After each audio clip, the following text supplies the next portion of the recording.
So, good evening, everyone who is taking the time to join me here. My name is Amrit Mahapatra, and I have secured All India Rank 121 in the UPSC Civil Services Examination 2025. तो आज ये live के जरिए मैं आप सबसे बात करना चाहता हूँ। आप सबके साथ मेरी जो जर्नी है वो शेयर करना चाहता हूँ और शायद हो सकता है कि मेरे एक्सपीरियंस से आप सबको थोड़ी मदद हो। तो जो भी मेरे पास टिप्स है, जो भी मेरी जर्नी की लर्निंग्स रही है, जो मेरे सोर्सेस रहे हैं, जो मेरी टेकअवेज़ रही हैं, वो मैं शेयर करने की कोशिश करूँगा। सबसे पहले मैं आपको थोड़ा बहुत अपने जर्नी के बारे में बताऊँगा। और I will also talk about the moment of the results क्योंकि as aspirants that is the moment we most look forward to. That is a moment that we are thinking of in our mind the most. When we are preparing, we are thinking of finding our name on the coveted PDF and thinking of how does it feel. सो मार्च 6 को मेरी result आई और मैं घर गया हुआ था for the Holi festival. और क्योंकि मैं घर पे था और and I am a working professional, I was working from home, lunch hour चल रहा था और जैसे ही लंच आवर खत्म हुआ, करीबन-करीबन 2 बजे सारी जो आपकी टेलीग्राम की ग्रुप्स है वो एक्टिव होना चालू हो गई कि अभी रिजल्ट्स आने वाले हैं, अभी सोर्स कोड में बदलाव आया है, फलाना जो भी आप लोग जानते हैं जैसे वो होता है। अ, तो उसके बाद मैंने यूपीएससी का वेबसाइट खोला और पीडीएफ अपलोड हो चुका था। तो मैंने जब भी पहली बारी पीडीएफ खोला, मैंने स्क्रॉल करना चालू किया और क्योंकि पहले 2 पेजेज़ में मैंने अपना नाम नहीं देखा, so I was very concerned, I was very apprehensive कि शायद मेरा सिलेक्शन नहीं हुआ है। तो एक जो आपको वो अंदर से सिंकिंग फीलिंग आती है कि यार इतनी मेहनत के बाद भी नहीं हो पाया। तो I was very heartbroken even before like I found my name because in those 2 pages of scrolling मुझे ये ऐसा लगने लगा कि शायद मेरा नाम यहाँ पे नहीं है। बट उसके बाद मैंने कंट्रोल एफ करा मेरे रोल नंबर के साथ and with in 2 seconds of that I found my name on the list. And I think जो सबसे पहला मेरा रिएक्शन था वो शॉक्ड फॉलोड बाय रिलीफ था क्योंकि खुशी और हैप्पीनेस और सैटिस्फैक्शन ये सब बहुत बाद में आती है। सबसे पहले आपको एक शॉक लगता है कि अच्छा फाइनली ये जो पीडीएफ के लिए आप इतने दिनों से, इतने महीनों से, इतने सालों से काम कर रहे हो, उस पीडीएफ में आपको अपना नाम दिख गया। एंड सेकंड रिलीफ था इसलिए क्योंकि ये साइकिल एक तरीके से खत्म हुआ और ये जो साइकिल से निकलने का मौका मिलता है, बहुत चुनिंदा लोगों को मिलता है और I was one of them so I was very, very happy that I had gotten that opportunity. I was elated to see my name. उसके बाद मैंने अपने पेरेंट्स को बताया and then after that it sort of went on like clockwork, you know, जो आप TV में देखते हो, सुनते हो, पढ़ते हो कि आपको इंटरव्यूज के कॉल आने लग जाते हैं, आपको कोचिंग्स फ़ोन करने लग जाती हैं, मीडिया हाउसेस आपके घर पहुँच जाते हैं। All of that happened with me क्योंकि मैं घर पे था तो मेरी खुशी सेलिब्रेट करने के लिए my family was there with me. तो मेरे पेरेंट्स थे, मेरी जो मेरे जो रिलेटिव्स हैं वो थे और मेरा भाई है वो था। तो काफ़ी एक बोलते हैं ना सैटिस्फैक्शन का मौका था। एक फुल सर्कल जब आती है आपकी लाइफ, एक क्लोज़र मिलता है आपको एक सक्सेसफुल तरीके से, तो बहुत सैटिस्फैक्शन एक रिलीफ, एक हैप्पीनेस, एक जॉय जो फ़ील होती है, वो डिस्क्राइब करना थोड़ा डिफ़िकल्ट है। But that was what I was feeling and that was where I was. So एक तरीके से that was the a feeling that was yet to register।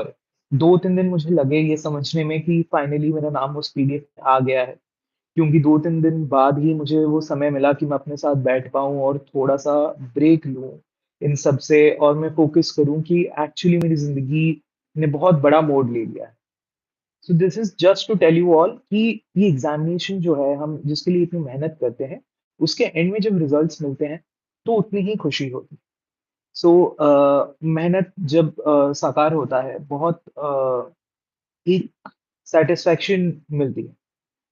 So I will try to structure the rest of the session after this initial part of telling you about my results in the moment I saw my results into 3 parts। एक मैं आपको रफली एक journey बताऊंगा कि मेरी background का क्या रही। मैंने किस तरीके से प्रिपेयर करा, मैंने कहाँ से प्रिपेयर करा, मैंने क्या-क्या सोर्सेज़ से प्रिपरेशन करी। फिर मैं प्री, मेंस और इंटरव्यू स्टेज में उसको डिवाइड करके आपको बताऊँगा कि प्री के लिए क्या सोर्सेज़ थे, मेंस के लिए क्या सोर्सेज़ थे और इंटरव्यू के लिए क्या सोर्सेज़ थे। और फाइनली जो कुछ मिथ्स हैं, मैं ट्राई करूँगा कि वो मैं ब्रेक करूँ। I am hoping and I am assuming from your questions in the comment कि मैं जितना बोलने वाला हूँ, जिन-जिन चीज़ों के बारे में मैं बात करने वाला हूँ, I will be able to cover your doubts.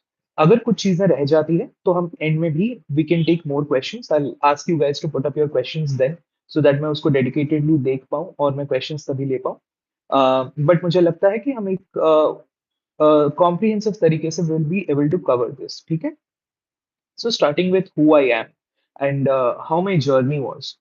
मैं ओडिशा स्टेट के पुरी शहर से आता हूँ। Puri is a beautiful town. It is a small town on the coast of Odisha.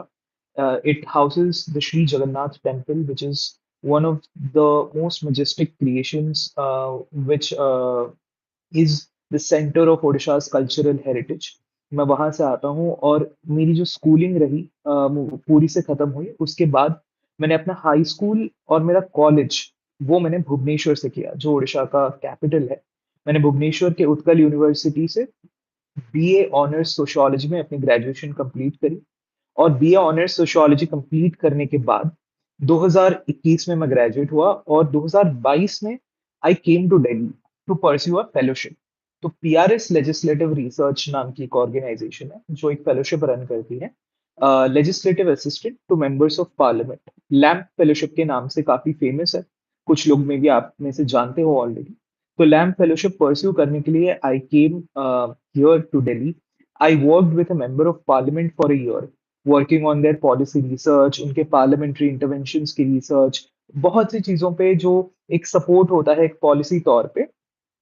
सो वो मैंने करा और 1 साल प्रिपरेशन करने के बाद ये मैंने डिसीजन लिया कि मैं घर जाऊँगा और मैं 2023 से 24 का जो साल है, 2023 अप्रैल में मेरा फेलोशिप खत्म हुआ और 2023 से 24 का जो साल है, वो साल मैंने डिसाइड करा कि मैं घर पे रह के अपनी प्रिपरेशन कंप्लीट करूँगा। एक सिलेबस साइकिल जो होता है पूरा, वो मैं करूँगा और 2024 का मैं प्री लिखूँगा। This was my strategy.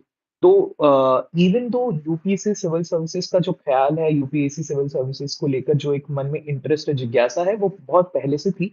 पर मेरी जो एक्टिव प्रिपरेशन आप बोल सकते हैं, वो 2023 से 24 में हुई।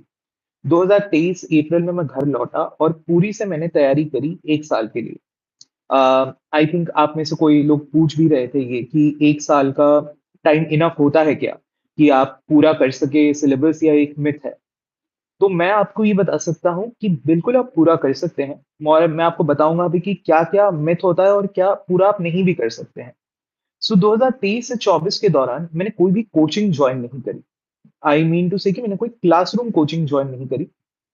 कोई मेरा मेंटरशिप कोर्स नहीं जॉइन करा, कोई फाउंडेशन कोर्स नहीं जॉइन करा। सो उस दौरान में वो जो 1 साल में मैंने सिर्फ़ टेस्ट सीरीज़ करी। तो वो किस तरीके से करी मैंने कि अप्रैल, मई के दौरान में मैंने अपनी प्रिपरेशन शुरू किया और मैंने आईएएस बाबा का इंटीग्रेटेड लर्निंग प्रोग्राम सब्सक्राइब कर लिया था। तो उस प्रोग्राम में ये था कि आप हर 2 हफ्ते में एक सब्जेक्ट का सिलेबस खत्म करते हो और फिर आप उस सब्जेक्ट का टेस्ट लिखते हो। तो मैंने हर 2 हफ्ते में अपना सिलेबस जैसे खत्म होए और एक अकाउंटेबिलिटी मेंटेन होए, उस हिसाब से मैंने वो टेस्ट सीरीज़ जॉइन करी और स्टार्ट किया मैंने पॉलिटी से और एंशिएंट हिस्ट्री से। सो जैसे एंशिएंट हिस्ट्री अगर मैंने खत्म कर लिया, पूरा बुक मैंने खत्म कर लिया 2 हफ्तों में, तो 2 हफ्तों के बाद उसकी एक टेस्ट होती थी। तो वो टेस्ट मैं देता था और उस टेस्ट में जितने मेरे मार्क्स आते थे, उस बेसिस पे मैं थोड़ा बहुत अपने आप को जज करता था। कि मेरी कहाँ पे एक्चुअली खामियाँ रही? क्या मैं बेसिक क्वेश्चन्स मिस कर रहा हूँ? अगर मैं मिस कर रहा हूँ, तो मैं क्यों कर रहा हूँ? इज़ इट दैट कि मुझे याद नहीं हो रही है? और इज़ इट दैट कि एक बहुत ही सिंपल सा सवाल था और मुझे आता भी था, पर मैंने कोई सिली मिस्टेक कर दी। तो एक जो मेरी बेसिक स्ट्रैटेजी रही वो 1 साल में, वो ये थी कि मैं हर 2 हफ्ते के दौरान में एक कोई सब्जेक्ट या सब्जेक्ट का एक हिस्सा खत्म करूँ, जिसका टेस्ट होने वाला है। उसके बाद मैं प्रीलिम्स का उसका टेस्ट लिखूँ और फिर मैं उस टेस्ट को एनालाइज़ करूँ फिर मैं दूसरे टेस्ट की तरफ बढ़ूँ। ये जो टेस्ट लिखने का सिलसिला है, स्पेशली प्री रिलेटेड टेस्ट लिखने का सिलसिला है, ये मैंने बहुत रिलीजियसली करा है। ये मैंने ज़िंदगी में कभी एक भी टेस्ट मिस नहीं करा है, चाहे मेरी सिलेबस कंप्लीट ना हुई हो, मैंने टेस्ट हमेशा लिखा है, क्योंकि टेस्ट लिखना आपके लिए बहुत ही ज़्यादा इम्पोर्टेंट है। मेरे हिसाब से आपका सिलेबस कितना कंप्लीट हो रहा है वो इम्पोर्टेंट है, पर उससे भी ज़्यादा इम्पोर्टेंट है कि आप एग्ज़ामिनेशन में अपने आप को कैसे अप्लाई कर रहे हो। ये हो सकता है कि हम बहुत पढ़ लें, हम बहुत ज्ञानी हैं, हमें बहुत कुछ आता है, पर अगर आप एग्ज़ामिनेशन हॉल में जाके वो पेपर सॉल्व नहीं कर पा रहे हो, तो वो एक पॉइंट के बाद फिर फ्यूटाइल हो जाता है। तो मैंने इंश्योर करा कि मैं साल भर में 2-2 हफ्ते में अपना सिलेबस कंप्लीट करूँ और इस दौरान में मैंने अपनी जो बेसिक बुक्स है, इसी तरीके से खत्म करी। एट दिस पॉइंट मैं आपको एक बेसिक बुक्स की लिस्ट बता देता हूँ जो मैंने फॉलो करी, जो सबके लिए ऑलमोस्ट सेम रहती है, बट शायद आपको भी क्यूरियोसिटी हो मेरे बुक्स लिस्ट को लेकर, तो मैं बता देता हूँ। पॉलिटी मैंने सिर्फ और सिर्फ लक्ष्मीकांत से की, ना मैंने एनसीईआरटीज पॉलिटी के लिए उठाई, ना मैंने कोई और किताब जैसे कुछ लोग डीडी बासु फॉलो करते हैं, मैंने वो सब नहीं करा, मैंने सिर्फ लक्ष्मीकांत करा है for polity all the way. मतलब पॉलिटी के लिए कोई भी और चेंजेस मैंने नहीं करी है अपने प्रिपरेशन में। उसको एंड टू एंड मैंने पढ़ा, उसमें मैंने हाइलाइटिंग करी जब मैं सेकंड या थर्ड रीडिंग कर रहा था। फर्स्ट रीडिंग मैंने सिर्फ अपनी अंडरस्टैंडिंग के लिए की, मैंने टेस्ट लिखा, फिर सेकंड रीडिंग अपने रिवीजन के लिए करी, और सेकंड रीडिंग या थर्ड रीडिंग के दौरान जो भी चीजें मुझे इंपॉर्टेंट लगती थी उस बुक में कि मैं भूल जा रहा हूँ, मुझे याद नहीं रहेगा, मैं उस पर हाईलाइट कर देता था। तो ये एक स्ट्रैटेजी मेरी रही जो मैंने पॉलिटी के लिए फॉलो किया। हिस्ट्री में एंशिएंट और मिडिएवल हिस्ट्री मैं ओल्ड एनसीईआरटीज फॉलो करता था। उसके अलावा मैं कुछ नहीं फॉलो करता था, वो मुझे बहुत काम आई। उसमें बस ये है कि जब भी आप एंशिएंट हिस्ट्री की ओल्ड एनसीईआरटी पढ़ते हो, वो बहुत ही वॉल्यूमिनस है, उसमें पिक्चर्स वगैरह काफी कम है। तो आपको अपने से ये ध्यान रखना है कि थोड़ा बहुत आप अंडरलाइन कर ले, थोड़ा बहुत आप हाईलाइट कर ले। जब आप सेकंड रीडिंग कर रहे हो उस किताब की, तो आप अगर हाईलाइट करते चलोगे, आप अगर अंडरलाइन करते चलोगे, it helps you understand a lot of things better, it helps you understand a lot of things in an easier manner. ठीक है, ये आपके अपने अंडरस्टैंडिंग के लिए, आपके अपने सेंसिटिविटीज पे डिपेंड करता है, पर मैंने एक तरीके से अंडरलाइन करके किया अपने एंशिएंट और मिडिएवल की बुक्स को। फिर जो मॉडर्न हिस्ट्री थी, मॉडर्न हिस्ट्री मैंने स्पेक्ट्रम से करी, brief history of modern India, और स्पेक्ट्रम पुरानी वाली, जो बहुत ही पतली किताब होती थी कंपैरेटिवली, और जिसमें पोस्ट इंडिपेंडेंट इंडिया और ये सब चीजें नहीं होती थी। तो मैंने वो मॉडर्न हिस्ट्री वाला पार्ट जो है कंप्लीटली वो जो पुरानी पब्लिकेशन है स्पेक्ट्रम की, जो 2017-18 में आती थी, उससे मैंने कंप्लीट करी। एंड टू एंड मैंने स्पेक्ट्रम फॉलो किया, मैंने कोई भी और बुक फॉलो नहीं करी मॉडर्न हिस्ट्री के लिए। And that was all I did for modern history. Geography के लिए I did 11th and 12th की सारी जो एनसीईआरटीज है, चाहे आपकी इंडियन ज्योग्राफी की हो, फिजिकल ज्योग्राफी की हो, और ह्यूमन ज्योग्राफी की हो। ये तीन जो सब्जेक्ट्स की 11th और 12th क्लास में जो एनसीईआरटीज प्रेस्क्राइब की जाती हैं, जो अवेलेबल हैं, वो मैंने फॉलो करी। ह्यूमन ज्योग्राफी मैंने थोड़ा बहुत सिलेक्टिवली किया क्योंकि मेरे पास टाइम कम था, बट फिजिकल और इंडियन ज्योग्राफी मैंने एंड टू एंड वो किताब पढ़ी और मैंने वो किताब कंप्लीट करा। फाइनली उसके बाद जो सेक्शन आता है वो आता है आपका इकोनॉमिक्स। इकोनॉमिक्स के साथ ये होता है कि थोड़ा सा हमारा जो बैकग्राउंड नहीं होता है, हम थोड़ा बहुत फंसते हैं उस केस में। इकोनॉमिक्स में what I did was, I also had no background in economics, so मैंने बहुत ही सिंपल रखा उस कोर्स के प्रिपरेशन को। मैंने first of all Mrinal sir की जो वीडियोस है यूट्यूब पे, वो बहुत पुरानी है, बट वो बहुत ही ज्यादा हेल्पफुल है। मतलब जो बेसिक आपके कॉन्सेप्ट्स है, रेपो रेट हो, रिवर्स रेपो रेट हो, ओपन मार्केट ऑपरेशंस हो, मतलब मॉनेटरी पॉलिसी कैसे होता है, कैसे ट्रांसमिशन होती है उसकी, फाइनेंशियल पॉलिसी क्या होता है, बैंकिंग के पिलर्स क्या है, ये सब जो बेसिक चीजें इकोनॉमी की आपको पता होनी चाहिए, ये सब चीजें मैंने मृणाल सर की वीडियो से एक बारी मैंने देखा हुआ था और मैंने कवर करा हुआ था। ऑब्वियसली उसमें जो भी चेंजेस आए विद टाइम वो मैंने न्यूज़पेपर के साथ अडेप्ट किया। अभी वो 2015 की वीडियोस हैं, उसमें काफी कुछ चीजें चेंज हो गई ओवर टाइम, बट जो बेसिक मेरी कॉन्सेप्ट क्लैरिटी थी वो मृणाल सर की वीडियो से आई, और श्रीराम आईएएस की बुकलेट से आई। श्रीराम आईएएस 2019 अराउंड का जो उनका एडिशन है, जब भी एक सिंगुलर बुकलेट निकलती थी, मैंने वो बुकलेट फॉलो करा था, और मैंने वो बुकलेट में I use to do my economics preparation. उसमें भी अगेन फर्स्ट रीडिंग में मैं कुछ नहीं करता था apart from reading it. Second reading में मैं उसको अंडरलाइन करते हुए चलता था। कमिंग टू एनवायरनमेंट, एनवायरनमेंट एक ऐसी सब्जेक्ट है जिसमें मैं कभी कंफर्टेबल पूरा हो नहीं पाया। तो मेरी जो एडवाइस है वो इस बेसिस पे है कि it is coming from a student, it is coming from an ex aspirant who was not very comfortable with environment and who wanted to get done with environment as soon as possible. मैंने actually Shankar IAS की किताब पढ़ना चालू किया था, but मुझे वो किताब एक्चुअली बहुत ही इंफॉर्मेशन हैवी लगी और मुझे वो समझ उतना आ नहीं रहा था। मेरे एप्टीट्यूड के हिसाब से, मेरी जो इंक्लिनेशंस थी उसके हिसाब से मुझे उतना हेल्पफुल लग नहीं रहा था।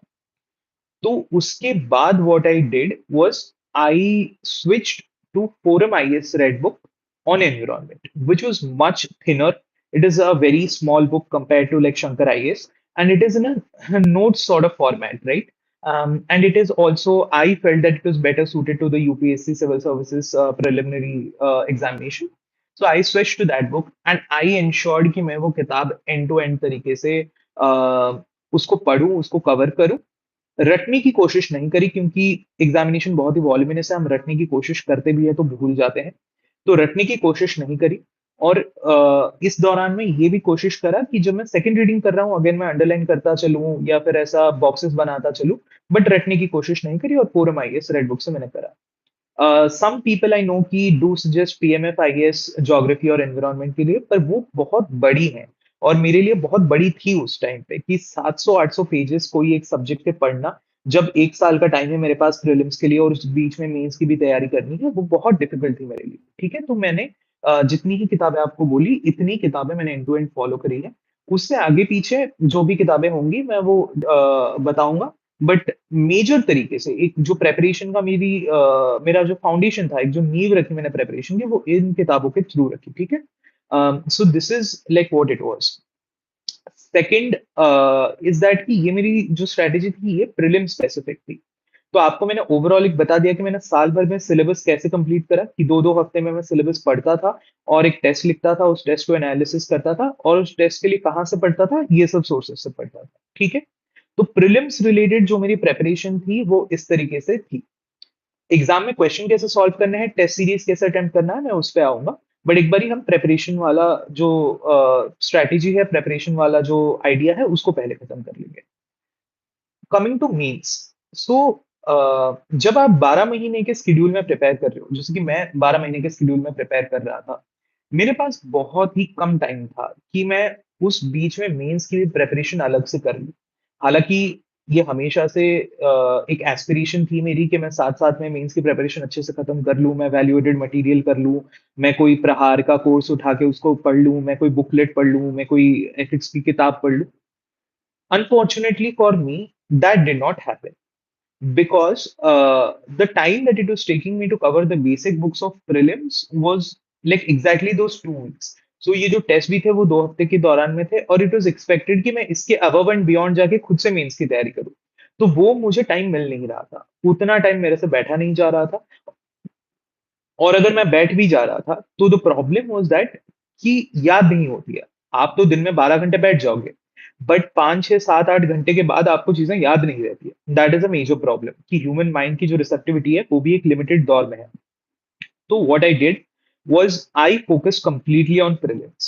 आई इंश्योर्ड कि मैं जो वो एक साल प्रिपेयर कर रहा हूँ, जो प्रीलिम्स ऑफ 2024 तक मैं प्रिपेयर कर रहा हूँ, मेंस की कुछ कुछ चीजें मैं प्रिपेयर करूंगा, बट मैक्सिमम चीजें I will rely on the fact कि मेरी जो बेसिक बुक्स है उससे मेरी कवर हो जाएंगी और जो नहीं होंगी वो प्री और मेंस के बीच में देख लूंगा। क्योंकि मुझे हमेशा से ये लगता था कि मेरी जो वीक पॉइंट है वो प्री है, अगर मैं प्री क्वालिफाई करता हूं तभी मेंस लिखूंगा। कुछ लोगों का ये होता है कि अगर प्री तो क्वालिफाई कर लिया पर मेंस रेडी नहीं है तो क्या, मेरे लिए थोड़ा सा उल्टा था कि मेरी तो प्री ही वीक पॉइंट है, अगर मैं प्री क्वालिफाई नहीं करता हूँ मेंस क्या खाक लिखूंगा मैं जाके। तो मैंने प्री के ऊपर बहुत ज्यादा फोकस करा। मेंस के लिए मैंने क्या करा इस दौरान में, मेरी ऑप्शनल क्योंकि सोशियोलॉजी थी, मैंने एसेंशियल सोशियोलॉजी में नितिन सांगवान जो वो बुक है, और वो जो बुक जब भी वो दो हिस्सों में नहीं आती थी, एक सिंगल किताब आती थी 2 पेपर्स के लिए, मैंने उस टाइम पे उस किताब को कंप्लीट कर लिया था। एक रीडिंग कंप्लीट कर ली थी और कुछ नहीं करा था, एक रीडिंग कंप्लीट कर ली थी बस।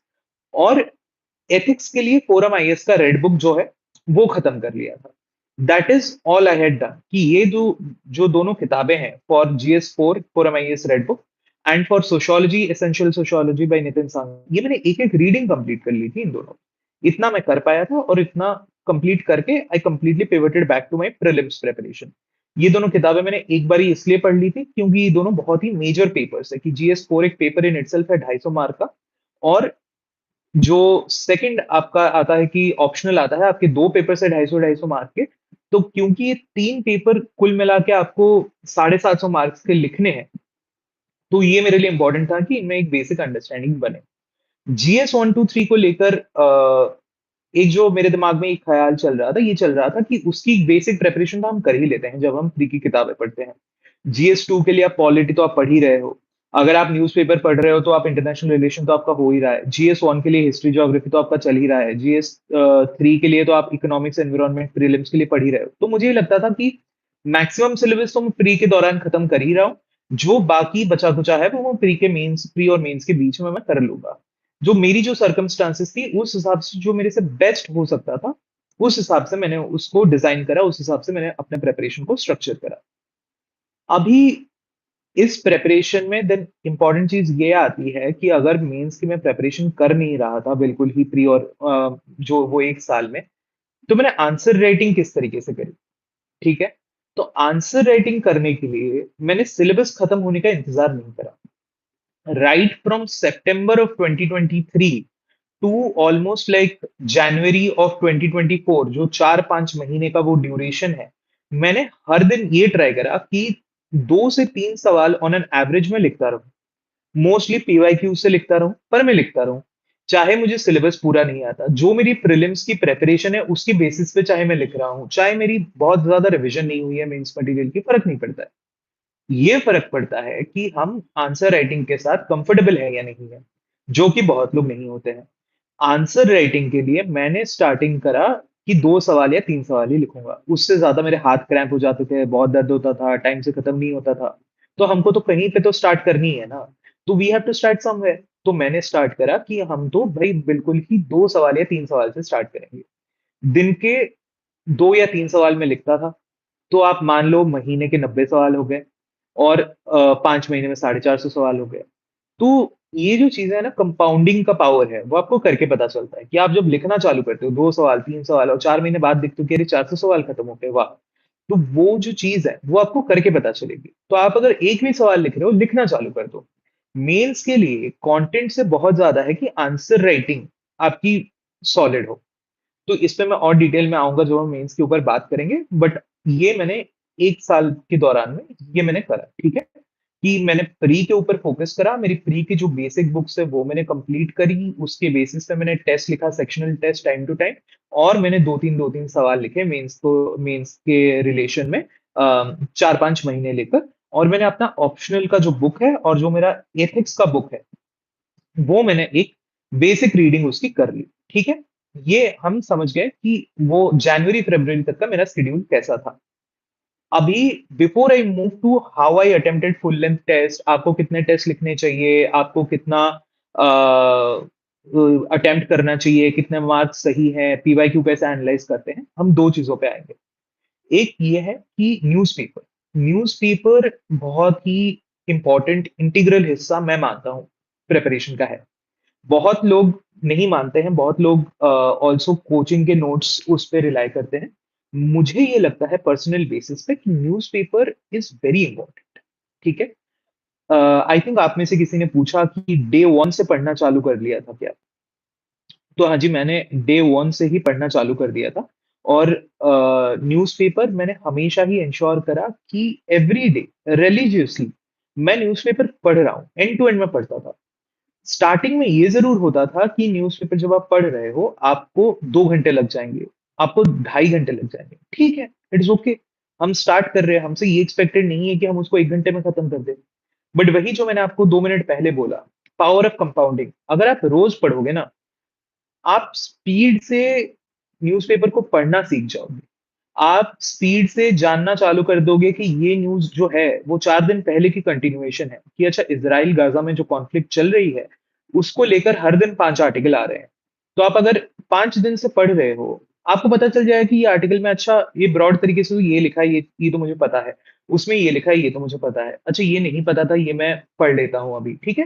तो न्यूज़पेपर जो है मैं एंड टू एंड पढ़ता था और न्यूज़पेपर में कुछ लोग ये करते हैं कि हम एक जो सिटी न्यूज़ है, जो अपना पॉलिटिकल न्यूज़ है, जो अपना स्पोर्ट्स न्यूज़ है, उसको स्किप कर देते हैं, ठीक है? मैं नहीं करता था।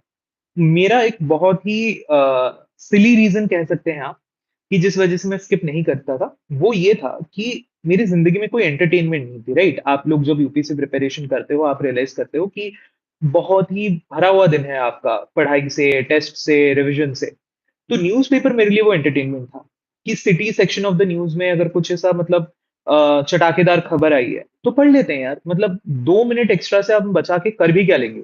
मैं ये नहीं बोल रहा हूँ कि आप एंड टू एंड बैठ के सारी पॉलिटिकल न्यूज़ पढ़ो, आप सारी स्पोर्ट्स न्यूज़ पढ़ो, आप सारी सिटी की न्यूज़ पढ़ो।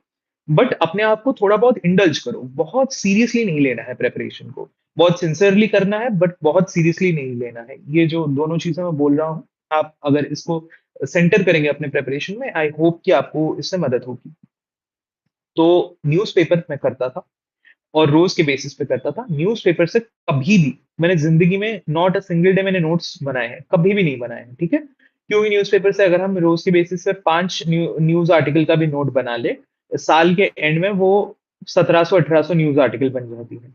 कोई भी इंसान ऐसा नहीं बना है कि जो 1700-1800 न्यूज़ आर्टिकल का रिविज़न प्रीलिम से पहले करके एग्ज़ाम हॉल में चला जाए, उसको याद रखे। नहीं हो सकता है, तो क्यों बेकार में नोट्स बनाएँ?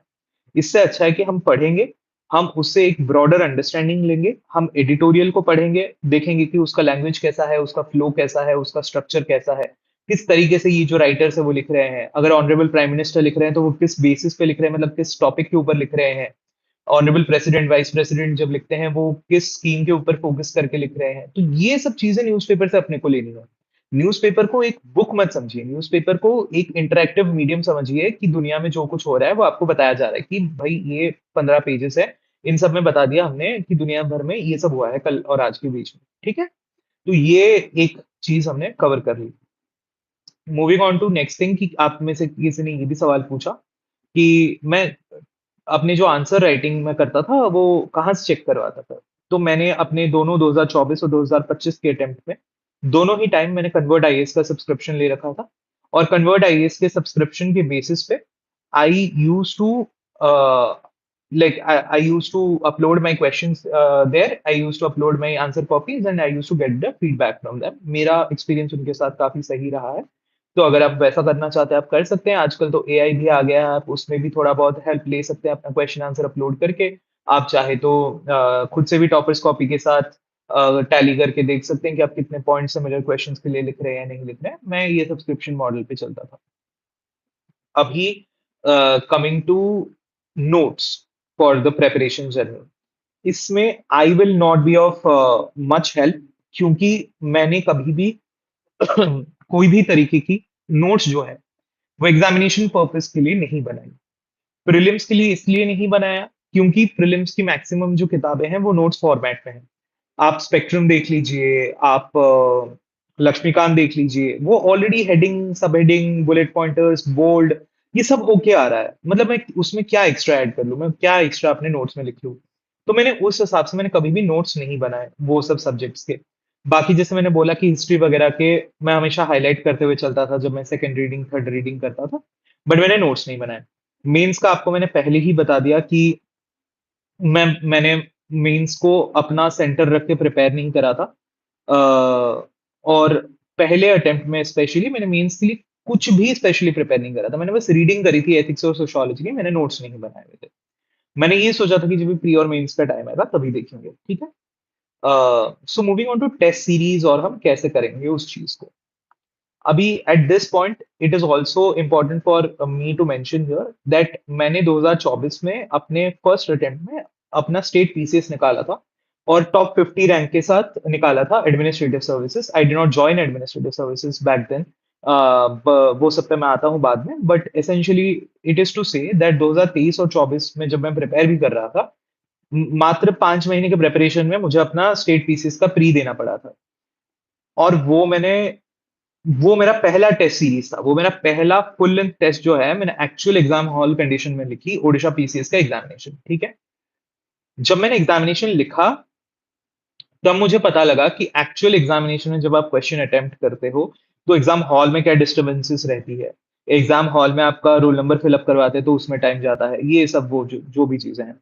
जनवरी ऑफ 2024 में ये हुआ कि मैंने डिसाइड किया कि अभी मैं प्री की तरफ पिवट करूंगा। ये मेरा पहला प्री है। प्री बहुत अनप्रेडिक्टेबल हो रहा है। मैं आराम से 5 महीने प्री एग्जामिनेशन को देना चाहता हूँ। इस बीच में ये हुआ कि मैं स्टेट पीसीएस का प्री क्वालिफाई कर गया। तो मेंस मेरी हुई फेब के एंड में। तो फेब के एंड में मैंने 10 दिन निकाले मेंस लिखने के लिए। वो मैं बाद में आपसे बात करूंगा जब मैं मेंस की बात करूंगा, बट अभी प्री के टेस्ट सीरीज पे फोकस करेंगे। तो जनवरी से लेकर मई में मैंने सिर्फ प्री करा, minus that 10 days that I took out for my Odisha PCS means. ठीक है। January onwards, what I did was I did Forum SFG. Forum SFG आपको 46 टेस्ट होते थे उस साल में। 46 टेस्ट मैंने लिखे। वो सेक्शनल टेस्ट होते हैं हर सब्जेक्ट के। तो आपको हर दिन सिलेबस कंप्लीट करना होता है। 46 दिन तक लगातार आपको टेस्ट लिखना होता है। तो एक तरीके से मेरा जो पूरा एंटायर सिलेबस रिवीजन था थ्रू ऑब्जेक्टिव एमसीक्यूज, वो हो गया फोरम एसएफजी के चलते। ठीक है। साल भर में अलग टेस्ट दे रहा था, वो चल रहा था जो सेक्शनल। अभी फेब्रुअरी जब मेरी मेंस खत्म हुई फाइनली, उस पॉइंट पे मैंने डिसाइड करा कि अब से मैं सिर्फ फुल लेंथ टेस्ट लिखूंगा। क्योंकि अगर मैं फुल लेंथ टेस्ट नहीं लिखता हूं तो मुझे प्रैक्टिस नहीं रहेगी कि मैं सब्जेक्ट टू सब्जेक्ट कैसे स्विच करूं, मैं टॉपिक टू टॉपिक कैसे स्विच करूं, फिर बहुत डिफिकल्ट हो जाएगा। तो what I did was I switch to writing full length test. दो कोचिंग्स की मैंने प्राइमरीली लिखी। नेक्स्ट आईएएस का अनुभव लिखा। फोरम आईएएस के सिम्युलेटर्स लिखे। ठीक है। ये जो दोनों चीजें हैं जो मैंने मेजर तरीके से फोकस करा उस पर। अभी जब आप प्री का टेस्ट सीरीज लिख रहे हो, आपको क्या ध्यान में रखना है? क्या आपको मार्क्स के ऊपर ध्यान देना है? नहीं। हमको मार्क्स के ऊपर ध्यान नहीं देना है। हमको ध्यान देना है ये कि हमारा जो हिट रेशियो है वो क्या है। उसका मतलब यह है कि अगर हम 50 क्वेश्चन अटेम्प्ट कर रहे हैं या 100 क्वेश्चन अटेम्प्ट कर रहे हैं, 100 में से 100 क्वेश्चन अगर हम अटेम्प्ट कर रहे हैं, हमारे पॉजिटिव कितने आ रहे हैं, हमारे नेगेटिव कितने आ रहे हैं। क्या हमारा पॉजिटिव और नेगेटिव का रेशियो 80 और 20 है, और क्या हमारा पॉजिटिव और नेगेटिव का रेशियो इज इट 50-50। मतलब आपको एक आइडिया लग जाता है कि आपकी अक्यूरेसी स्ट्रॉन्गर है या आपकी गेसिंग पावर स्ट्रॉन्गर है। कि जैसे मेरे केस में ये था कि अगर मैं 70 क्वेश्चन अटेम्प्ट करता था तो मेरे बहुत ज्यादा नेगेटिव हो जाते थे। पर अगर मैं 85 से 87 क्वेश्चंस के बीच में अटेम्प्ट करता था तो मुझे डिसेंट इनफ मार्क्स मिल जाते थे। वो आपको ये नहीं चाहिए कि आपको 120 लेके आओ, पर अगर आप 90 से 100 के रेंज में ला रहे हो तो वो रेंज पहुंचने के लिए आपको कितने क्वेश्चन अटेम्प्ट करने पड़ रहे हैं। ये सबसे पहली बात है। अपने को फुल लेंथ टेस्ट देने का जो मोटिव रखना है, जो मोटिवेशन भी रखनी है, वो ये है कि हम उससे पता करें कि हम एक्चुअल एग्जाम में कितने क्वेश्चन लिखने वाले हैं। और एक बार हम डिसाइड कर लें कि अच्छा मुझे 85 लिखने हैं, मुझे 90 लिखने हैं, मुझे 100 लिखने हैं, उससे फिर पलटना नहीं है, उसको फिर चेंज नहीं करना है हमने। ये नहीं है कि हमने यहाँ पे टेस्ट सीरीज में लिखा 50 क्वेश्चन, वहां पे जाके 100 अटेम्प्ट कर रहे हैं, यहाँ पे 100 लिख रहे हैं, वहां पे जाके डर लग गया कि नहीं भाई 70 लिख के आ गए, वो सब नहीं करना है। ठीक है। हमें पहले ये देखना है कि हमारा जो ऑप्टिमल स्कोर है वो कितना है, ऑप्टिमल नंबर ऑफ क्वेश्चंस वो कितने हैं। हम उस क्वेश्चन को एक बेंचमार्क बना के जाएंगे कि +-2 के रेंज में हम अटेम्प्ट करेंगे एक्चुअल एग्जाम में। सेकंड चीज अपने को ये देखनी है कि कौन कौन सी हमारी स्ट्रेंथ सब्जेक्ट है, कौन कौन सी वीक सब्जेक्ट है।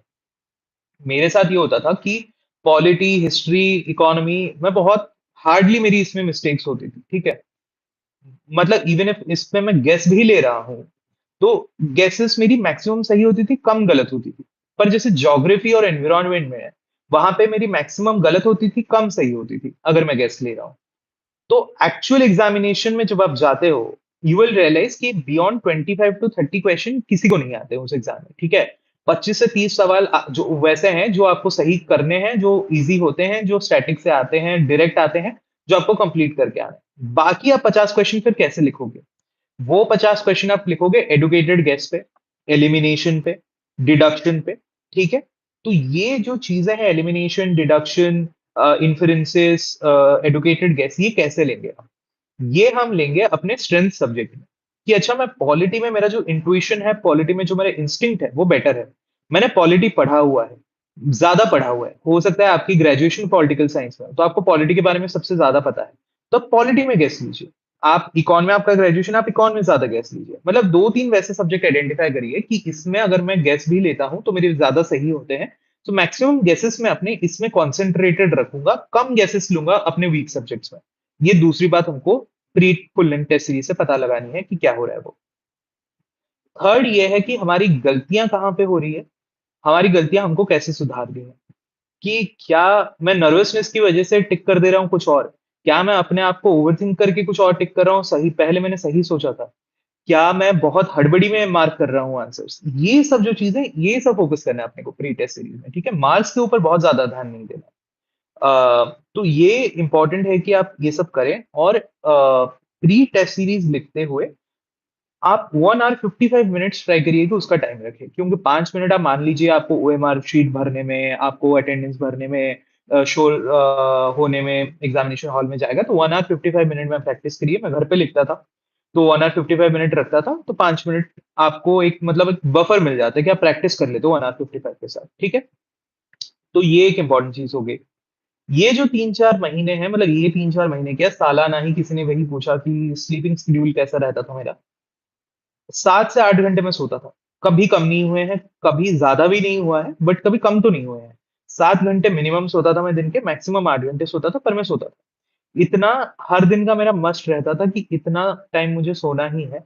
सोने के बिना आपकी कंसंट्रेशन सही नहीं रहती है, ब्रेन आपका फॉग हो जाता है, ब्रेन आपकी जो रिटेंशन मेमोरी है वो बहुत वीक हो जाती है।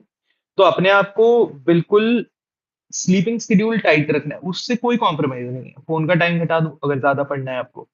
हालांकि मैं कभी 6 घंटे से ज्यादा पढ़ता नहीं था दिन में, बट अगर आपको उससे ज्यादा पढ़ना है तो आप फोन का टाइम घटा दो, आप और कुछ घटा दो, सोने का टाइम नहीं घटाना है, ठीक है। एज मच एज पॉसिबल आपको सोना है 7 घंटे, एज मच एज पॉसिबल दिन के 30 मिनट ट्राई करो कि एक लाइट वॉक ले लो आप। बहुत सेडेंटरी प्रेपरेशन है, हेल्थ को थोड़ा रखना है अपने दिमाग में। आई अंडरस्टैंड कि मेरे खुद के साथ भी ये हुआ है कि हेल्थ थोड़ा निग्लेक्ट हो जाता है, बट जितना पॉसिबल हो सकता है हम एक 20-30 मिनट का वॉक ले लेंगे डिनर के बाद। अर्ली इवनिंग साइकिलिंग कर लो, कुछ एक कर लो, ठीक है। मतलब या एक दिन हफ्ते में ऐसे रखो कि जिस दिन थोड़ा दोस्तों के साथ जा रहे हो खेलने वेलने, मतलब कुछ एक वैसा रखो। स्पेशली जितना प्री अप्रोच करता है, इंश्योर करिए कि वीक में एक दिन आप ब्रेक तो ले ही रहे हैं, क्योंकि वरना बर्नआउट हो जाएंगे। और बर्नआउट हमको नहीं चाहिए एग्जाम से पहले। अपने को फोकस ये करना है कि हम बिल्कुल हाई स्पिरिट में जाए एग्जामिनेशन हॉल में। ये जब आप फुल एंड टेस्ट लिख लोगे, moving on to the next thing, full end test के बाद पीवाईक्यू एनालाइज करना है। काफी लोगों का सवाल भी था कि पीवाईक्यू कैसे एनालाइज करें। देखिए, पीवाईक्यू कोई मैजिक ट्रिक तो है नहीं, सबका अलग अलग तरीका होता है एनालाइज करने का। मेरा जो था वो ये था कि मैं लास्ट 10 साल के सवाल कर लूं, मतलब मैंडेटरीली कर लूं कि 10 साल के सवाल जो है। और जब मैं सवाल सॉल्व करने के बाद जब मैं उसका आंसर्स देख रहा हूं, मैं उस आंसर्स को थोड़ा बहुत उसके बारे में जान लूं। कि चाहे आपको कोई ऑलरेडी सॉल्व पीडीएफ मिले या आप खुद से मतलब एक्सप्लेनेशन गूगल करें, बट जो वो ऑप्शंस है ना उनके बारे में थोड़ा आप जान लीजिए। जैसे 25 में आई थिंक एक क्वेश्चन आया था आरागटा को लेकर, वो एक इरिगेशन वाटर व्हील की तरीके से काम करता है। ये क्वेश्चन डायरेक्टली पीवाईक्यू से आया है, वो किसी और में ऑप्शन था, इस बारी वो सवाल बन के आ गया। तो ये जो चीज है ना, इसको हम मिस नहीं कर सकते, क्योंकि जब पीवाईक्यू से रिपीट हो रहे हैं सवाल तो बाकी सब तो करके आएंगे। तो हम अगर मिस कर गए तो वहां पे फिर मार्क्स नहीं आएंगे अपने, ठीक है। तो वी हैव टू इंश्योर कि हम जब पीवाईक्यू एनालाइज कर रहे हैं, हम उसके ऑप्शंस को थोड़ा बहुत गूगल करें। पीएचडी करने की जरूरत नहीं है, पर 5-6 लाइन हर एक ऑप्शन के बारे में थोड़ा बहुत आइडिया रखें। और दूसरी चीज जो पीवाईक्यू से देखेंगे वो देखेंगे पैटर्न्स। पैटर्न्स माने क्या, कि एक तो आप सबको ये पता है कि एक्सट्रीम स्टेटमेंट का, कि एक्सट्रीम स्टेटमेंट मोस्टली गलत होती है। पर मोस्टली गलत होती है ये नहीं कि हमेशा गलत होती है, पर मैक्सिमम केसेस में गलत होती है। सिमिलरली ये हो सकता है कि मैक्सिमम केसेस में जो डेटा फैक्ट्स फिगर्स दिए होते हैं वो इंटरचेंज हो जाते हैं या वो गलत होते हैं। मैक्सिमम केसेस में ये होता है कि जो organisation associated with a certain thing लिखा रहता है वो गलत होता है। कि I think business sustainability report का जो ऑर्गेनाइजेशन है वो, आई थिंक किसी पेपर में आरबीआई था वो, और I think it was suppose to be SEBI, but it was written as RBI, ठीक है। तो ये सब जो चीजें हैं, ये पैटर्न आपको खुद से सॉल्व करने पे समझ जाएंगी कि भाई ये जो पर्टिकुलर इशू है, ये एक पैटर्न में आ रहा है कि फैक्ट हमेशा गलत होता है, ऑर्गेनाइजेशन हमेशा गलत होता है। हमेशा माने most of the times, not all of the times, but enough times कि अगर आप 10 क्वेश्चन में गेस ले रहे हो तो 7 बारी वो सही होगा, 6 बारी वो सही होगा, 4 बारी गलत होगा, तो आपको एक नेट पॉजिटिव मिल जाएगा। तो ये अपने आप को हमने दिमाग में रखना है। नेक्स्ट थिंग इज कि करंट अफेयर्स का क्या करें। करंट अफेयर्स का मैं सिर्फ और सिर्फ न्यूज़पेपर करता था। मैंने ट्राई जरूर करा अपने पहले अटेम्प्ट में कि मैं फोकस करूं इस पे मंथली मैगजीन मेरे से रिटेन नहीं होती है, बिल्कुल नहीं होती है। आप 4 महीने के दौरान में PT 365 रटने की कोशिश करोगे, आपको क्या याद रहेगा? कुछ नहीं रहेगा। एक एक पेज में 5-5 पेज जितने इंफॉर्मेशन भरे हुए हैं, आप कितना याद रख लोगे? ह्यूमन ब्रेन की एक लिमिटेड कैपेसिटी है, क्योंकि जितना आप इधर से याद रखोगे और वो याद रखने की कोशिश करोगे, उधर से कोई एक इंफॉर्मेशन आप भूलोगे। तो ये चीज मैंने कोशिश ही नहीं करी कि मैं PT 365 या कोई भी मंथली कंपाइलेशन कंप्लीट करूं। मैं न्यूज़पेपर पे फोकस करता था। सी सैट के लिए I use to focus on PYQs and PYQs alone. ठीक है, मैं खुद से सॉल्व करता था। मैं यूट्यूब पे कोई सवाल पे डाउट होता था, वो मैं सॉल्विंग जाके देखता था। और मैं कंप्लीटली इंश्योर करता था कि सी सेट का जो है, मैं पीवाईक्यू से आगे ना बढ़ूं, उससे पीछे भी ना हटूं, कि पीवाईक्यूज मेरे कंप्लीट हो जाए टाइम से। ठीक है। ये पीवाई सी सेट में मुझे हेल्प होता है ये चीज से कि तीन जो मेजर सेक्शंस है, रीजनिंग, मैथ्स और इंग्लिश, उसमें से दो सेक्शन में अपनी महारत बना के जाइए। बाकी एक सेक्शन थोड़ा वीक रहेगा तो चलेगा। मेरे लिए वो इंग्लिश था कि 2025 में जब मुश्किल इंग्लिश क्वेश्चंस भी आए, मेरी 90% एक्यूरेसी के साथ सही हुई। रीजनिंग मेरी डिसेंटली सही हो जाती थी कि 60-70% एक्यूरेसी के साथ सही हो जाती थी, तो ये मेरे स्ट्रेंथ बन गए। मैथ्स जो है, मैं बहुत लिमिटेड अटेम्प्ट करता था। मैं करीबन करीबन 50 से 52 क्वेश्चन अटेम्प्ट करता था, और दोनों में मैं इंश्योर ये करता था कि मैं जितने अटेम्प्ट कर रहा हूँ मैथ्स में, वो 100% श्योर वाले अटेम्प्ट करूँ। इंग्लिश में मैं थोड़ा मतलब खुद के हंच पे भी करता था, क्योंकि वो मेरा स्ट्रेंथ वाला सब्जेक्ट था। रीजनिंग ऐसी थी कि मतलब मिडिल ग्राउंड था मेरे लिए। ठीक है। सिर्फ पीवाईक्यूज के बेसिस पे सी सैट करा है, दोनों ही अटेम्प्ट में मैं सी सैट में क्वालिफाई हुआ। 2024 में एक्चुअली जब भी मेरा प्री नहीं हुआ, देन आई डिसाइडेड कि मुझे 1 साल से ज्यादा इस प्रेपरेशन में नहीं देना है, घर पे बैठे हुए। तो मैंने immediately I came back to a job, and that is where the importance of plan B lies. ठीक है। प्लान बी बहुत इंपॉर्टेंट है आपके प्रिपरेशन जर्नी में। मैं तो ऑनेस्टली प्लान बी भी नहीं बोलूंगा, मैं तो बोलूंगा एक ऑल्टरनेट करियर चॉइस बना के रखिए कि सिविल सर्विसेज नहीं तो आप क्या करना चाहते हैं। मेरे लिए ये था कि मैंने, क्योंकि एक फेलोशिप कर रखी थी, जिसके चलते I use to work with members of parliament, I went back to working with members of parliament as a legislative and policy lead.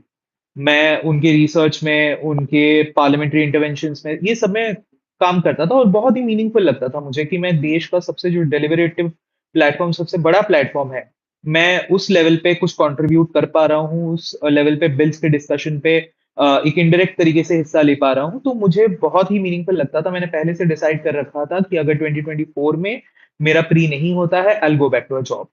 Next attempt दूंगा नहीं दूंगा वो सेकेंडरी है, पर मैं जॉब कर लूंगा। तो मैं जॉब करने गया। 2024 से 2025 के दौरान, क्योंकि मैं जॉब करता था, बहुत मुश्किल ये थी कि मैं मतलब उतना टाइम दे पाऊँ, 6-7 घंटे दिन के दे पाऊँ या कुछ कर पाऊँ।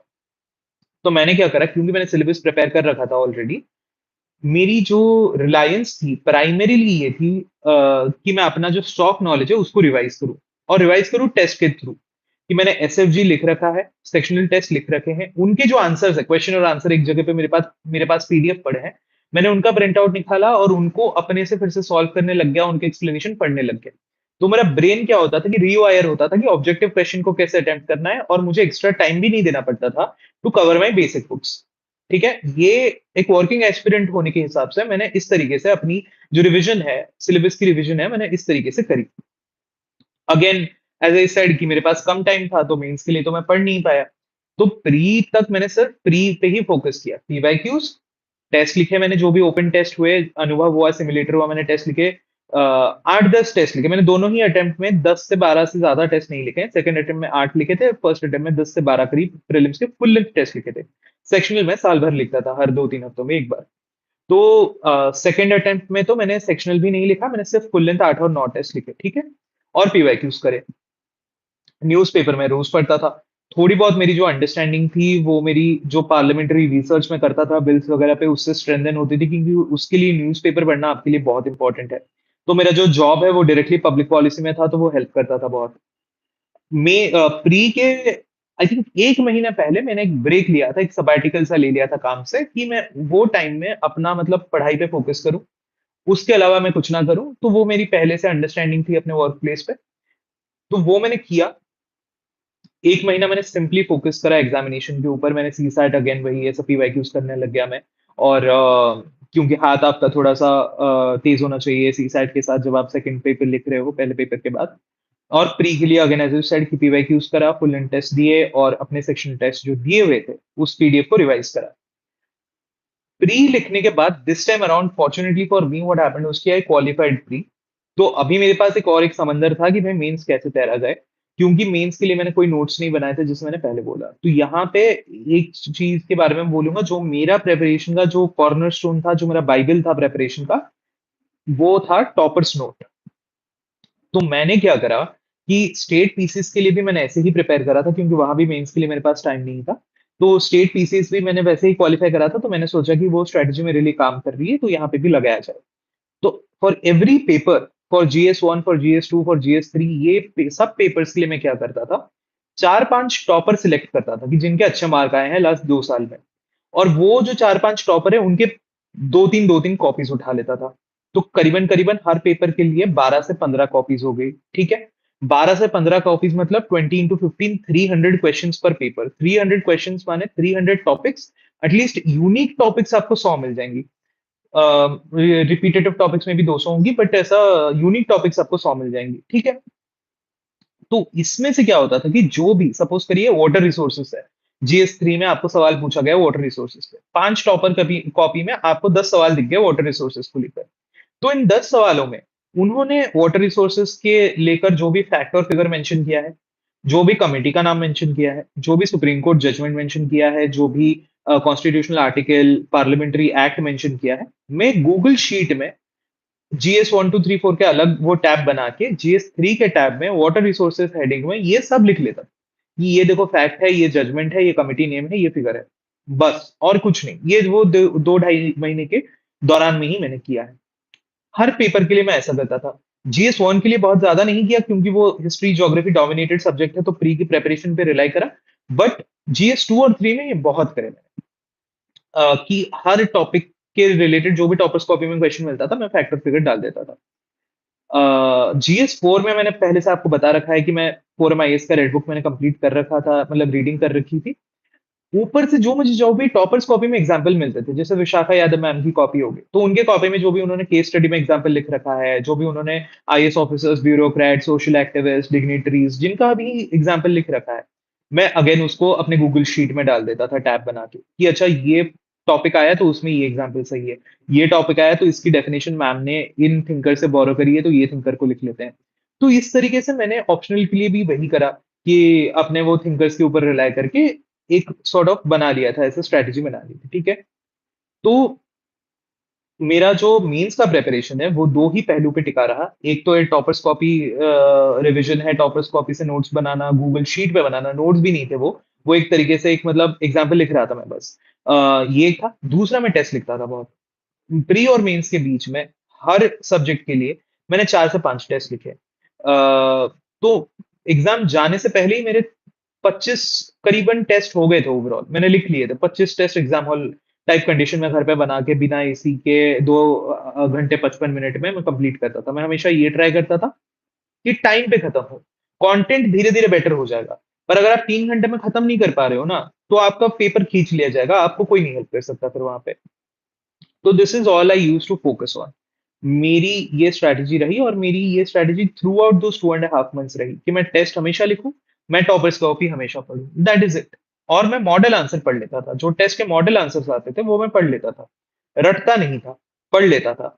सो दैट कोई एक फैक्ट फिगर कुछ याद रह जाए तो बहुत हेल्प हो जाएगी।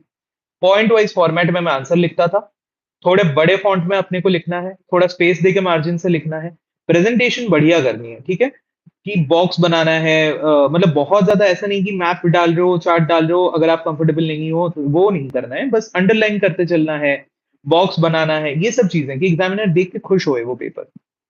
मेरे जीएस में 437 आए हैं, which is a very decent score in GS means. GS 1 2 3 4 मिला के 437 आए हैं और ऐसे में 121 आया है, और इसी बदौलत आया है कि मैं बहुत ज्यादा टॉपर्स कॉपी पढ़ता था, बहुत ज्यादा आंसर लिखता था।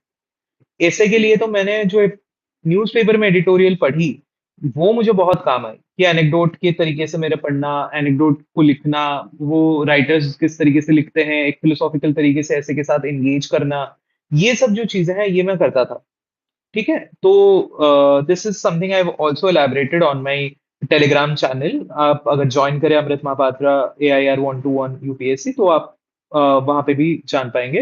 मैं शेयर करता रहता हूँ अपनी strategy and all. And also on Instagram underscore Sam the slayer. अगर आप इंस्टाग्राम पे भी जुड़ना चाहें तो वहां पे भी कर सकते हैं। मूविंग ऑन, एक्चुअल एग्जामिनेशन के टाइम पे फोकस करें, हॉल टाइम पे पहुंचे, बिल्कुल लेट ना होए, अपने साथ पानी रखे, अपने साथ ग्लूकोज रखे, अपने साथ बेसिक मेडिसिन रखे, ठीक है। तो बहुत वो हेल्प हो जाएगी कि आपको ये सब लॉजिस्टिकल चीजों के लिए अगर भागना दौड़ना नहीं पड़ेगा, ठीक है। मेजर सब्जेक्ट्स मैंने कवर कर ली, प्री और मेंस की बात मैंने कर ली, टेस्ट सीरीज की बात मैंने कर ली, ऐसे की बात मैंने कर ली है। Moving on to personality test, interview. This is a stage of the examination you don't really need to worry about. ये बहुत लेट में आता है, अगर यहां तक आप पहुंच गए हो आपको सब लोग मदद करने आ जाएंगे, ठीक है। गरिमा, completing the syllabus along with optional in 12 months, I would say is a partial reality। जैसे कि मैंने बताया कि मैंने 12 महीने में अपनी जो प्रेपरेशन है उसको जीएस की और प्री की जो सारी बेसिक बुक्स है वो सब चीजें मैंने खत्म कर ली थी। मैंने एक रीडिंग कर ली थी ऑप्शनल की, पर मैंने उसके टेस्ट नहीं लिखे थे, मैंने उसको रिविजन नहीं किया था, मैंने किसी भी सब्जेक्ट के नोट्स नहीं बनाए थे। तो अभी डिपेंड करता है कि अगर आप उतने डिटेल में जाना चाहते हो तो हो सकता है आपके लिए कम टाइम बचे। मेरे लिए जितना टाइम था उतने में एक रीडिंग हो गया, उससे ज्यादा नहीं हो पाया। तो ये तो पर्सन टू पर्सन थोड़ा डिफर करेगा, ठीक है। पर्सनैलिटी टेस्ट, जैसे मैं बोल रहा था कि पर्सनैलिटी टेस्ट इज समथिंग जहां पे अगर आप मेंस क्वालिफाई करते हो आपको सारे कोचिंग्स कॉल करेंगी, आपको हेल्प करेंगी, आपकी गाइडेंस देंगी, ठीक है। अपने को क्या करना है कि पर्सनैलिटी रखनी है, ठीक है। वो एक सबसे बेसिक चीज है जो हम मिस नहीं कर सकते। What do I mean by keeping a personality? ये नहीं है कि हम अपने आप को कमरे में बंद कर लिए 12 महीने से बस पढ़ ही रहे हैं, किसी इंसान से बात नहीं करी है, 5 साल से ऐसा हमने दुनिया देखा ही नहीं है, ये नहीं करना है, ठीक है। अपने को ये करना है कि we will ensure that we talk to people because we are applying for a job which requires talking to people, which requires administering very important provisions and everything, ठीक है। तो एक सोशल पर्सोना जो है आपने बना के रखनी है। थोड़ा बहुत हो सके आप किताबें विताबें पढ़िए, नोवेल पढ़िए, मतलब अपना फ्री टाइम जो है वो यूटिलाइज करिए, कोई एक हॉबी रखिए, अपनी हॉबी नहीं किल करनी है, ठीक है। तो दैट इज अगेन इंपॉर्टेंट। क्योंकि मैं नौकरी करता था तो मेरे नौकरी रिलेटेड सवाल थे इंटरव्यू में विच ऑल्सो केम अप। तो अगर आप नौकरी वगैरह करते हैं that is a very good thing. UPSC आपको बहुत ही कंफर्टेबल फील कराती है इंटरव्यू के दिन पे, तो आपको बिल्कुल डरने की जरूरत नहीं है। आपको अपने से जाना है, you have earned your place, you can be calm there, you can be composed there, it is not to be worried about and you do not need to worry about it at this stage of the examination. ये है कि ये जो examination है वो बहुत unpredictable है, ये हमेशा याद रखना है, ठीक है। Before I take a few more questions and wrap up this session, मैं दो तीन चीजें आपको बताना चाहता हूँ कि ये एग्जामिनेशन बहुत ही ज्यादा अनप्रेडिक्टेबल है। इस एग्जामिनेशन में सिलेक्शन आपके एफर्ट्स के साथ हमेशा लिनियर नहीं रहते हैं। ये बहुत ही हार्श ट्रूथ है, पर लक एक छोटा सा फैक्टर तो है इस एग्जामिनेशन, ठीक है। 2024 और 25 में मैंने कुछ खास डिफरेंस नहीं करी थी पढ़ाई में, पर 25 में मेरा सिलेक्शन हुआ और बहुत ही अच्छे AIR के साथ हुआ। 2024 में मेरा प्री भी नहीं निकला। तो अपने ऊपर ये पर्सनली नहीं लेना है, एक प्लान भी हमेशा तैयार रखना है। सेकेंडली ये है कि यूपीएससी एग्जामिनेशन 23 सर्विसेज के लिए होती है। तो आप जो भी सर्विसेज भर रहे हो ना, तो ये अपने दिमाग में तय रखो कि मैं इस सर्विस में सर्व करने के लिए तैयार हूं। अगर आपके दिमाग में सिर्फ ये है कि मुझे सिर्फ फॉरेन सर्विस चाहिए या सिर्फ एडमिनिस्ट्रेटिव सर्विस चाहिए, तो आप सिर्फ वही भर दो, ठीक है। और एक प्लान बी रखो, क्योंकि अगर आप डिसग्रंटल्ड तरीके से सर्विस में जाओगे किसी और सर्विस में, आप कभी अच्छा नहीं करोगे। और यूपीएससी की जो रूल्स चेंज हुई है उस हिसाब से भी आप अगर क्वालिफाई करते हो, आपको कोई ग्रुप ए सर्विस मिलती है और आपको एक ही अटेम्प्ट और मिलता है लिखने के लिए, और आप उसमें खुश नहीं हो पा रहे हो कि इस सर्विस में मैं कैसे कंट्रीब्यूट करूंगा, that will not be great. I am expecting to join the Indian Revenue Service and I am very thrilled for it. क्योंकि आज के दिन में you talk about the nation's economic strength, you talk about the nation's financial strength, you talk about the nation's economy, you talk about financial crimes, you talk about investments, trade deals, everything. You need revenue services for that. It is a very specialized service that helps you do it. But ऐसा अगर आपके दिमाग में है कि नहीं मैंने तो एडमिनिस्ट्रेटिव सर्विसेज ही करना है, मैंने और कुछ नहीं करना है, तो इन दैट केस आपकी अगर एक्सपेक्टेशन मिसमैच है तो आपको बहुत मुश्किलात होगी सर्विसेज में सर्वाइव करने में। तो मेरी ये होप रहेगी कि आप सब जाने और पहचाने कि 23-24 सर्विसेज है जिसको आपको अलॉट हो सकती है, जिसमें से कोई भी आपके रैंक के मुताबिक, आपके प्रेफरेंसेस के मुताबिक, मेडिकल क्राइटेरिया के मुताबिक, और जो भी सर्विसेज मिले, it is one of the best jobs in the country that you get to do. आप finally another thing that I want to say before I go on to the questions is that अपने जो support systems है ना, उनको बहुत close रखिए। Support system नहीं होते हैं लाइफ में तो बहुत मुश्किल होती है। मेरे जिंदगी में मेरा जो प्रेपरेशन का एंटायर क्रेडिट है, मेरे पेरेंट्स हैं, मेरा भाई है, they were more excited for me than I was.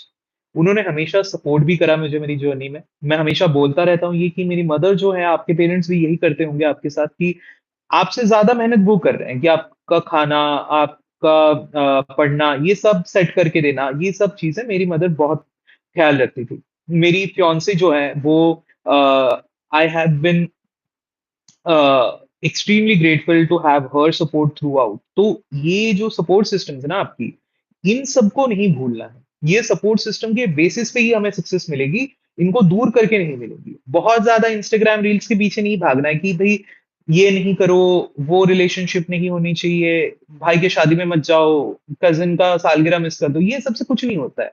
एक दिन में जिंदगी में कुछ नहीं हो रहा है किसी का। ठीक है, it is fine, it is all fine, those are the relationships that will be there throughout life. Examination may come and go. Your parents, your brother, your sister, your cousins, your fiance, your wife, your husband will stay throughout life. Those are much more important. Please remember that at the end of the day, this is a very prestigious examination, but this is an examination. This is not life. ठीक है? तो ये जो है ये अपने आप को दिमाग में रखनी है। अभी मैं क्वेश्चंस थोड़े बहुत लेता हूँ। ऑनलाइन और offline coaching for prelims and from where? मैंने कभी भी कोचिंग नहीं करा। I am not suited to help with this at all. I used to take test series. I do subscribe for vision का सेक्शनल टेस्ट सीरीज, वो अच्छा होता है। फुल लेंथ में मैंने नेक्स्ट आईएएस और फोरम के दिए हैं। ठीक है, ये मेरे टेस्ट सीरीज का जो सिलसिला रहा है ये रहा। I'm a 17-year-old and I have taken admission in Drishti and have started preparation. I'm totally unaware and confused. See, at 17 years old, please focus on your college. It is not the time for you to focus on the examination. अगर आपने coaching ले रखी है तो अपने pace पे एक एक किताब पढ़िए, न्यूज़पेपर डेली बेसिस पे पढ़िए, क्योंकि न्यूज़पेपर पढ़ना एक बहुत ही अच्छी हैबिट है, चाहे आप किसी भी जॉब में रहे। पर 17 साल की उम्र में इस एग्जामिनेशन को अपना लाइफ मत बनाइए प्लीज। मैं आपसे यही बोलूंगा कि आप अपनी कॉलेज लाइफ को, आप अपनी जो सब्जेक्ट है कॉलेज की, उसको बहुत अच्छे से कीजिए, क्योंकि that will be your plan B always. That will be the expertise that you develop. Maintain good relationships in college. Do dissertations, projects, extracurriculars. Do not miss them. Please do not miss them. Go for them very well. Once you complete college, focus on the preparation. For now, do it at your own pace. Do not stress over it. How to decide optional? Um, you decide optional on 2-3 factors. All right. One is your comfort with the subject. I came from a sociology background, so I was comfortable with the subject. Two, length of the syllabus. Length of the syllabus अगर बहुत बड़ी है, आपको बहुत time लगेगा, जैसे maths वगैरह, अगर आप बहुत स्ट्रांग नहीं है मैथ्स वगैरह में, ये इशू होता है कि लोगों को बहुत टाइम लग जाता है वो सब्जेक्ट खत्म करने में। If you are very comfortable with it, go ahead with it. Third, marks. Marks का कोई कुछ नहीं बता सकता है। तो मार्क्स के ऊपर बहुत ज्यादा स्ट्रेस नहीं करेंगे, पर मोस्टली पॉपुलर ऑप्शनल्स जो है, सोशियोलॉजी, एंथ्रोपोलॉजी, पीएसआईआर, ये सब चीजें जो है, syllabus completion, resources availability, test series availability, ये सब much easier है than other more non-conventional options. ठीक है? uh, from an arts background, what should you do? Arts background honestly helps in this examination, but I would say that examination के तरीके से arts background बहुत help करेगी, but अपने से थोड़ी बहुत skills भी develop करिए साइड में, जैसे data analytics हो गई, कोडिंग हो गई, ये सब चीजें जो है थोड़ा बहुत सीख के रखिए कि बाई चांस आप कभी प्लान बी में शिफ्ट करते हैं, you will have the skills to show for in the industry. ये बहुत इंपॉर्टेंट है, बहुत मैटर भी करती है। You have to give your first attempt in 2029. Should you secure a job first, or should you start preparing for UPSC right now? The financial background is not very good. I would say that 2029 is a long, long, long time away. All right. 3 साल बाकी हैं उस examination में। अगर आप अभी college में हैं तो कॉलेज पे फोकस करिए प्लीज। अगर आप अभी वर्किंग प्रोफेशनल है या जॉब ढूंढ रहे हैं, आई वुड सी कि पहले जॉब कर लीजिए, थोड़ा अपने आप को सिक्योर कर लीजिए, उसके बाद एग्जामिनेशन लिखिए। ये एक ऐसे डिसीजन है ना जो मैं आपके लिए नहीं ले सकता, क्योंकि आपकी सर्कमस्टांसेस, आपकी रियलिटीज आप मेरे से बेहतर जानते हैं। बट जनरली मैंने ये देखा है कि मेरे साथ ये हुआ है कि अगर आप सिक्योर है मेंटली, अगर आप सिक्योर है फाइनेंशियली, आपके ऊपर से स्ट्रेस चला जाता है। मैंने जब इंटरव्यू दिया, मैं बहुत काम था इस बारी, क्योंकि मुझे पता था कि मुझे मेरा अगर इंटरव्यू नहीं भी हुआ, मेरे पास एक जॉब है, तो मैं जॉब करने चला जाता था। It did not matter to me कि अगर मेरे पास इंटरव्यू नहीं हुआ तो मैं उसके बाद क्या करूंगा। मेरे पास जॉब था एंड मैं जॉब कंटिन्यू भी कर रहा था। प्री और मेंस के दौरान में मैंने जॉब, और मेंस और के बीच का जो 2.5 महीना है, but apart from that all through out I went with a job, ठीक है। Uh, what else? I did not prepare any quality notes for my mains. I only revised Lakshmikant. Did I take coaching? I did not take coaching. I am not getting marks in the prelims test series. Avoidable mistakes are not decreasing. दो चीजों की वजह से होता है ये। एक, आप बहुत नर्वस है, इन विच केस आपको खुद के ऊपर काम करना है कि नर्वस नहीं होना है। और I know it is easy to say, difficult to practise, but consciously कीजिए उस चीज को कि क्यों डरा रहा है आपको, क्यों आप नर्वस हो रहे हो, जिस वजह से आप नर्वस हो रहे हो। Is it because of lack of subject knowledge, और is it because only of like last minute jitters? तो उस बेसिस पे आप उसको सॉल्व कर सकते हैं। और दूसरी बात ये है कि आपके ओवरऑल नॉलेज में कोई गैप है, अगर उस वजह से अवॉइडेबल मिस्टेक नहीं डिक्रीज कर रहे, तो आपको रिवाइज करने की ज्यादा जरूरत है, ठीक है। So that is, have I been the topper of my university? हाँ जी, मैं अपने मतलब यूनिवर्सिटी में तो डिफरेंट डिपार्टमेंट्स होती है, मैं अपने डिपार्टमेंट का टॉपर रहा हूँ, yes. I have been the topper of my department. I was always academically inclined and I was good in like academics, ठीक है। I have completed my 12th. I'm a full-time aspirant. Please do not take college only for the sake of it. आपकी अपनी decision है, मैं कुछ बोलूंगा नहीं उस पर, but nobody is a full-time aspirant. Nobody should be a full-time aspirant at 17 years of age. ठीक है? Everybody should be studying at 17 years of age till they have completed college. College को बहुत सॉलिड तरीके से complete होना जरूरी है। ये मेरी एडवाइस है। उसके बाद obviously you are the best जज of your own situation. Your financial background does not matter, honestly. Your academics does not depend on your financial background. What matters is that आप बहुत स्ट्रांग हो अपने subject में। College आपको बहुत सारी life experiences देता है जो घर पे बैठ के प्रिपरेशन आपको नहीं देता है। लास्ट मंथ में सी सैट एंड जीएस के revision tips. CSAT again as a set PYQ solve करिए, उसके अलावा कोई रिविजन टिप्स नहीं है। जीएस के रिविजन के लिए एज ए सेट की पीवाईक्यूज करिए, और बेसिक बुक्स को रिवाइज करिए। अगर आपने नोट बनाया है, नोट रिवाइज करिए। हाईलाइट कर रखा है तो हाईलाइट पोर्शंस को रिवाइज करिए। That is all you need. Tell me about the source of science and technology. Science and technology, I had no source. I completely followed the newspapers. I ensured कि science and take में मैं PY की उसको और अच्छे से करूं, कि उनसे कोई अगर हिंट आ जाए, उनसे कोई ऑप्शन आ जाए, तो मैं एलिमिनेट कर पाऊं। कभी कभार ये होता है कि जब आप ऑप्शन सॉल्व कर रहे होते हो तो this particular term is related to this particular area. तो ये सब में भी when you go through the 4 options, आप बस ऑप्शन को अगर 5 बारी पढ़ोगे, यू विल रियलाइज कि कोई कोई टर्म का उस क्वेश्चन से कोई रिलेशन नहीं है। तो एलिमिनेशन आपकी प्रैक्टिस से आती है, पीवाईक्यू प्रैक्टिस से आती है। तो साइंस एंड टेक का मेरा कोई डेफिनेट सोर्स नहीं था, ठीक है। और what else, what was my mindset in the centre in prelims? To be honest, my mindset in the center in the prelims in 2025 was that I'll give my best, but I don't care. I'll give my best. I've prepared a lot for this examination, but I also don't care because I had gone through a failure before that in 2024. So I had become much more detached. I was much more in a phase of mind where I was like कि ठीक है, अगर होना है तो वो हो जाएगा, मैंने अपनी तरफ से बेस्ट देना है, दूसरे दिन जाके नौकरी करनी है, that is it. Do I find myself wandering while studying? Does my mind wander? हाँ, वो एक बेसिक प्रॉब्लम है ना, वो सबके साथ ही होती है। वो कितना होता है किसके साथ, वो डिफरेंट चीज है। अभी ये तो अपने ऊपर है ना, हम कितना उसको कंट्रोल कर पा रहे हैं। वो ओवर टाइम कंट्रोल होती है, उसको लेकर इतना लोड नहीं लेना। Alright. So this is almost majorly all of the questions that I've taken, and I've been speaking for a very, very long time. So मेरी आवाज भी थोड़ी सी बैठ गई है. I think we will wrap up this session here. इसके अलावा मैं फिर से अपना इंस्टाग्राम हैंडल बता दे रहा हूँ. उसमें मेरी टेलीग्राम की जो चैनल की लिंक है वो उसमें लिंक्ड है. आप वहीं से ही फॉलो कर सकते हैं. Underscore Sam the slayer. ठीक है. Underscore Sam the slayer, SAMTHESLAYER @_ Sam the Slayer is my Instagram handle. If you want to follow or like just follow my Telegram channel from there, it is completely up to you. I sometimes keep on sharing my tips and strategies and notes on my Telegram channels. So that is it from my side. It was great interacting with you guys. It was really fun. Again, as I leave, I must say that this examination is beautiful when you qualify it, but at the same time, it is very, very unpredictable.